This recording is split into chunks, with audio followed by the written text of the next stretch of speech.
দর্শক, দীর্ঘ ২২ বছর পর চাঁদপুর সফরে যাচ্ছেন তারেক রহমান। সকল প্রস্তুতি প্রায় শেষ, উচ্ছ্বসিত জেলাবাসী। আর এই নিয়ে বিস্তারিত জানাতে যুক্ত হচ্ছেন আমাদের সহকর্মী খোকন কর্মকার। খোকন, আমাদেরকে জানাবেন প্রধানমন্ত্রীর সফরকে ঘিরে চাঁদপুরবাসীর শেষ মুহূর্তের প্রস্তুতি আপনি কেমন দেখছেন, কি বলছেন তারা?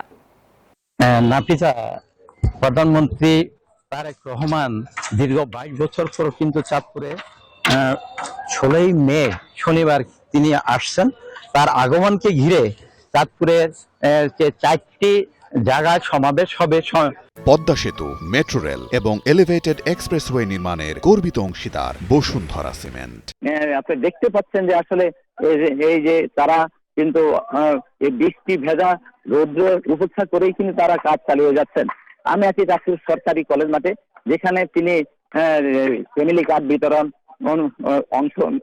অংশগ্রহণ করে ফ্যামিলি কার্ড বিতরণ করবেন এবং সেই মঞ্চের কাজ এবং ৪টি মঞ্চে এবং সেখানকার প্যান্ডেলের কাজ কিন্তু চলমান এবং ৪টি মঞ্চে এবং সেখানকার প্যান্ডেলের কাজ কিন্তু চলমান রয়েছে।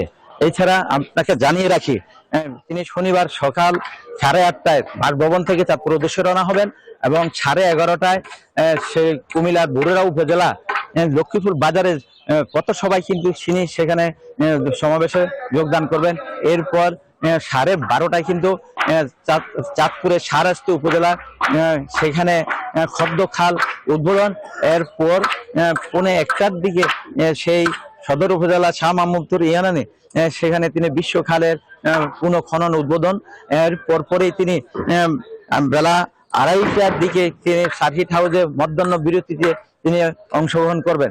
এর পরপরই তিনি 3:30টায় চাঁদপুর ক্লাবে, চাঁদপুর সরকারি কলেজ মাঠে সেই ফ্যামিলি কার্ড বিতরণ উদ্বোধন করবেন এবং সারা দেশে সেই ভার্চুয়ালি মাধ্যমে 21টি জেলায় ফ্যামিলি কার্ডের উদ্বোধনী ঘোষণা করবেন। এরপর তিনি 5টায় চাঁদপুর ক্লাবে কিন্তু সেখানে সেই দলীয় সাংগঠনিক জনসভায় কিন্তু সেখানে প্রধান হিসাবে যোগদান করবেন এবং